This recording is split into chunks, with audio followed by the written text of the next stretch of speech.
Friends, இன்றைக்கி வந்து நம்ம ஒரு சிம்பிளாக கருவாடு தொக்கு வைக்க போகிறோம். அதுக்கு வந்து கருவாடு கழுவுறதுக்காக கொஞ்சம் வெந்நீர் காய போட்டிருக்கேன் அடுப்பில். தக்காளி ஒரு 3 கட் பண்ணி வச்சுருக்கிறேன். பெரிய வெங்காயம் சின்ன வெங்காயம் 2 கலந்து கட் பண்ணி வச்சுருக்கேன். 2 மிளகாய் கீரை வச்சுருக்கேன். 4 கருவாடு எடுத்து வச்சுருக்கேன். இந்த கருவாடோட பேர் எனக்கு தெரியலை. இது கொஞ்சம் ஓசி கிடச்சிச்சு, அதுக்காக சரி தொக்கு செய்யலாமேன்னு எடுத்து வச்சுருக்கிறேன். இப்போ தண்ணி காஞ்சிருச்சு. இப்போ இதை கருவாடை ஊற போட்டுக்கலாம். நம்ம எதுக்காக வெந்நீரில் போடுறோம் அப்படின்னா, இதில் உப்பு நிறைய இந்த கருவாட்டில் மண் எல்லாமே இருக்கும்.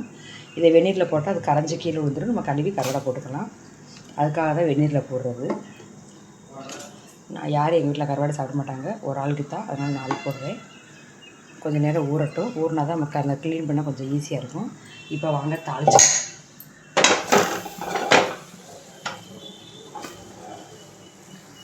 சட்டி காஞ்சிருச்சு. இப்போ ஆயில் ஊற்றிக்கலாம். நிறைய ஆயில் ஊற்றிட்டேன். ஆயில் காஞ்சிருச்சு. இப்போ கடுகு போட்டுக்கலாம். இது கூட 2 வெந்தயம் போட்டுக்கலாம். அவ்வளோ ஆகாது, கருவேப்பிலை போட்டுக்கலாம். வெங்காயம் போட்டுக்கலாங்க. பச்சை மிளகாய் போட்டுக்கலாம். இப்போ நல்லா வதங்கட்டும். நம்ம உப்பு வந்து கருவேப்பிலை ஏற்கனவே நிறைய இருந்தாலும் உப்பு சேர்க்க தேவையில்லை. ஆனால் லைட்டாக கொஞ்சம் போட்டால் போதும். அதுவுமே நம்ம கருவாடு போட்டதுக்கப்புறமா பத்திரம் எண்ணெய் போட்டுக்கலாம். இல்லை உங்களுக்கு வெங்காயம் வதங்க கொஞ்சம் லேட்டாக இருந்தால் சும்மா 2-3 உப்பு போடுங்க போதும். இப்போ நல்லா வதங்கட்டும். வெங்காயம் நல்லா வதங்கிடுச்சு. தக்காளி போட்டுக்கலாம்.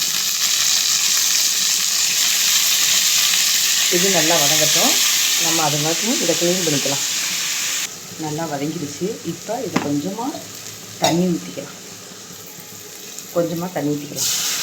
நமக்கு எந்த அளவுக்கு தேவையோ அந்த அளவுக்கு ஊற்றிக்கலாம். போதும் இந்த அளவு. இன்றைக்கி நல்லா வெந்துருச்சு. ஏற்கனவே மிளகாய் பச்சை மிளகாய் போட்டுக்கோம், அதுவே காரமாக தான் இருக்கும். இப்போ வீட்டில் அரைச்ச மிளகாய் பொடி போட்டுக்கலாம். சும்மா 1 ஸ்பூன் போட்டுக்கலாம். ஏற்கனவே பச்சை மிளகாய் போட்டுக்கோம், காரமாக இருக்கும். போதும் இந்த அளவுக்கு. இப்போ கொஞ்சம் நேரம் கொதிக்கட்டும். அந்த பச்சை வாசம் போனதுக்கப்புறமா இன்னும் உங்களுக்கு காரம் தேவைண்டா மிளகாத்தூள் போட்டுக்கோங்க, கொஞ்சமாக மல்லித்தூள் போட்டுக்கோங்க.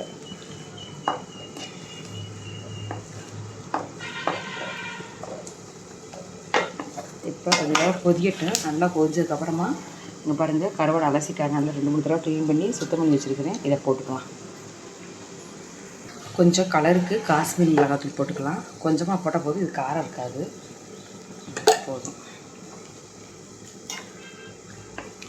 நல்லா அது கொதிஞ்சு வரட்டும். நல்லா கொதிச்சிருச்சு. இப்போ அந்த கருவாடை ஏற்கனவே 2-3 தடவை கழுவிட்டேன். ரொம்ப கரைஞ்சி போச்சு பாருங்கள். இப்போ இதை போட்டுக்கலாம்.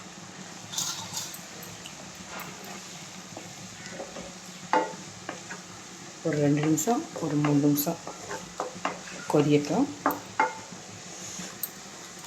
இந்த மாதிரி நீங்களும் தக்காளி தொக்கு செஞ்சு சாப்பிட்டு பாருங்கள், ரொம்ப டேஸ்ட்டாக இருக்கும்.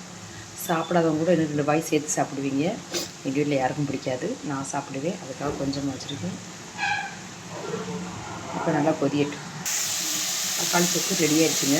இங்கே பாருங்கள், நல்லா கருவாட்டு வாசனை நல்லா வீடே மணக்குதே, தூக்குது ஆளவே. இந்த மாதிரி நீங்களும் செஞ்சு சாப்பிட்டு எப்படி சொல்லுங்க. இது சிம்பிளாக அவசரத்துக்கு வைக்கிற தொக்கு தாங்க. ஒயிட் ரைஸ் வச்சுருக்கேன், தக்காளி தொக்கு, தக்காளி மசாலா. இந்த மாதிரி நீங்கள் வச்சு சாப்பிட்டு எப்படி சொல்லுங்கள். பாய்.